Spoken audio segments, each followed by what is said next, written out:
Rural Americans are dying of COVID at more than twice the rate of their urban counterparts, a divide that health experts say is likely to widen as access to medical care shrinks for a population that tends to be older, sicker, heavier, poorer, and less vaccinated. While the initial surge of COVID-19 deaths skipped over much of rural America, where roughly 15% of Americans live, non-metropolitan mortality rates quickly started to outpace those of metropolitan areas as the virus spread nationwide.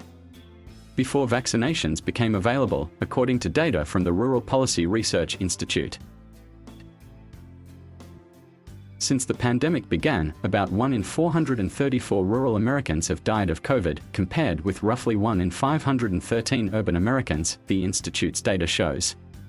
And though vaccines have reduced overall COVID death rates since the winter peak, rural mortality rates are now more than double urban rates and accelerating quickly.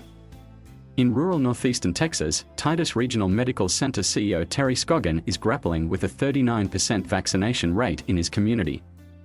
11 patients died of COVID in the first half of September at his hospital in Mount Pleasant, population 16,000. Typically, 3 or 4 non-hospice patients die there in a whole month. "We don't see death like that," Scoggin said. "You usually don't see your friends and neighbors die. Part of the problem is that COVID incidence rates in September were roughly 54% higher in rural areas than elsewhere," said Fred Ulrich, the University of Iowa College of Public Health research analyst who co-authored the institute's report. He said the analysis compared the rates of non-metropolitan, or rural, areas and metropolitan, or urban, areas. In 39 states, he added, rural counties had higher rates of COVID than their urban counterparts. "There is a national disconnect between perception and reality when it comes to COVID in rural America," said Alan Morgan, head of the National Rural Health Association. "We've turned many rural communities into kill boxes. And there's no movement towards addressing what we're seeing in many of these communities, either among the public or among governing officials." Still, the high incidence of cases and low vaccination rates don't fully capture why mortality rates are so much higher in rural areas than elsewhere. Academics and officials alike describe rural Americans' greater rates of poor health and their limited options for medical care as a deadly combination. The pressures of the pandemic have compounded the problem by deepening staffing shortages at hospitals, creating a cycle of worsening access to care. It's the latest example of the deadly coronavirus, wreaking more havoc in some communities than others. COVID has also killed Native American, Black and Hispanic people at disproportionately high rates. Vaccinations are the most effective way to prevent COVID infections from turning deadly. Roughly 41% of rural America was vaccinated as of September 23, compared with about 53% of urban America, according to an analysis by the Daily Yonder, a newsroom covering rural America. Limited supplies and low access made shots hard to get in the far-flung regions at first, but officials and academics now blame vaccine hesitancy, misinformation, and politics for the low vaccination rates. In hard-hit southwestern Missouri, for example, 26% of Newton County's residents were fully vaccinated as of September 27. The health department has held raffles and vaccine clinics, advertised in the local newspaper, and even driven the vaccine to those lacking transportation in remote areas, according to Department Administrator Larry Bergner. But he said interest in the shots typically increases only after someone dies or gets seriously ill within a hesitant person's social circle. Additionally, the overload of COVID patients in hospitals has undermined a basic tenet of rural healthcare infrastructure, the capability to transfer patients out of rural hospitals to higher levels of specialty care at regional or urban health centers. We literally have email listservs of rural chief nursing officers or rural CEOs sending up an SOS to the group, saying, "We've called 60 or 70 hospitals and can't get this heart attack or stroke patient or surgical patient out, and they're going to get septic and die if it goes on much longer," said John Henderson, president and CEO of the Texas Organization of Rural and Community Hospitals.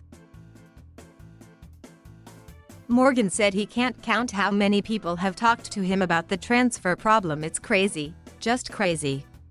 It's unacceptable, Morgan said. From what I'm seeing, that mortality gap is accelerating. Access to medical care has long bedeviled swaths of rural America. Since 2005, 181 rural hospitals have closed. A 2020 KHN analysis found that more than half of U.S. counties, many of them largely rural, don't have a hospital with intensive care unit beds.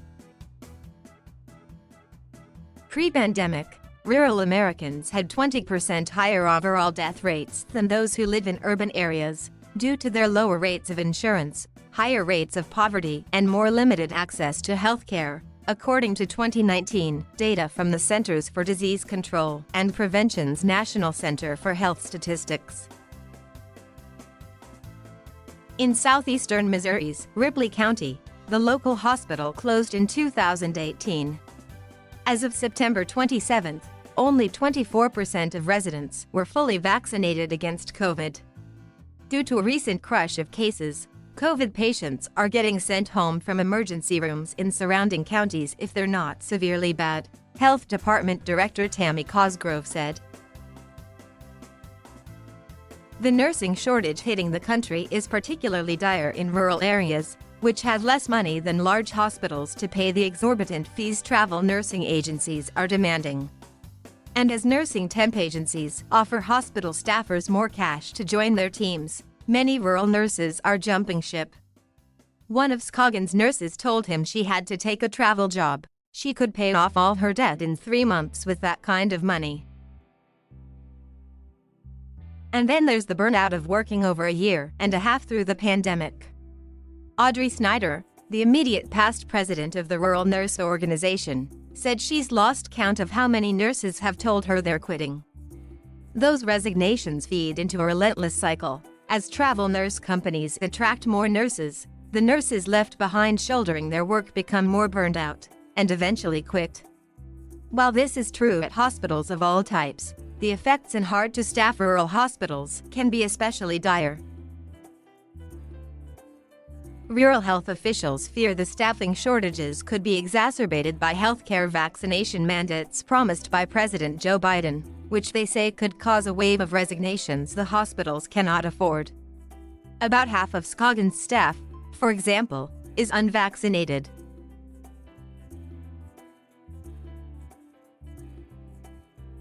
Thank you for watching. Please subscribe